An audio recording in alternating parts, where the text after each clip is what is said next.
Dave, in a previous video you talked a little bit more about the poison that Buddhism names as greed, and continuing in talking in more detail about these poisons, I think it would be good now to talk a little bit more about what Buddhism has to say about hatred.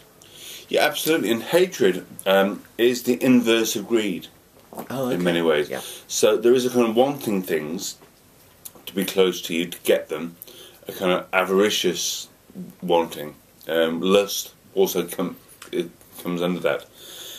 And greed is also a word for wanting things to be close to you. Hatred is wanting things to be far away. It's seen as the opposite of that, so they're seen as inverse. It's also translated sometimes in some texts and in some textbooks you might read as ill will, to have ill will towards someone. It seems to me slightly more antiquated as a phrase to say, yes, I bear you no ill will. Doesn't sound like a kind of young person's phrase, yes, particularly.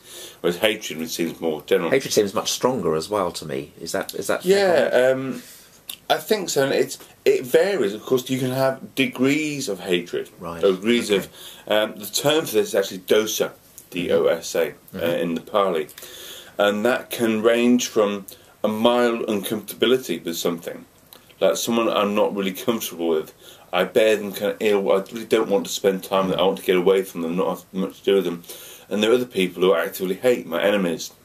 Oh, so there's a range in the so word you see itself. a spectrum. Okay, thank so you. You have very intense hatred of all my enemies that I've got arrayed against me. Yes. And then people who I'm less. Yes. And actually, the Pali English Dictionary, the big dictionary which tries to make sense of all these, gives a definition of dosa, and it says dosa is anger, ill will, evil intention, wickedness, corruption, malice, hatred. So they seem to fully span that spectrum that we were talking about. Yeah. To have kind of ill will to someone, but hatred is very strong, and malice towards them. So it's kind of the same, similar emotion to greed. It's the same avaricious, petty unpleasantness of wanting, but actually the opposite, of getting away from, expelling, not liking, in the same kind of way. The term also has an alternative meaning, but it's not actually quite related, of meaning corruption, blemish, defect. So it's not, it's kind of something wrong with you. And isn't that unconnected with the fact that Buddhism, in quite a few texts, has a real problem with anger? We sometimes see anger in our culture more neutrally. That anger can be quite good sometimes, and you need to let it all out and things of this sort, awful sort. The Buddhist view seems to say actually that is problematic. Doesn't mean it's against letting things out. It's in favour of repression, but it is uncomfortable. And it says anger only leads to anger, hatred only leads to hatred. So even if what you hate or what you're angry about is injustice, is something bad, you won't end injustice, you won't end hatred by hating it. Right. So hatred, that kind of really unpleasant attitude towards things and driving them away, is not seen as good. It is also seen, to conclude really, that often it comes from fear. So the fact that I'm uncomfortable with people, or I hate my enemies, is I'm scared of them.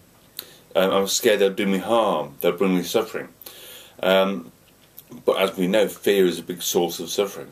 So that hatred can often be not just a kind of arrogant, strong, I hate you, but can be also, I really hate them because I'm scared of what they might do, what it might lead to.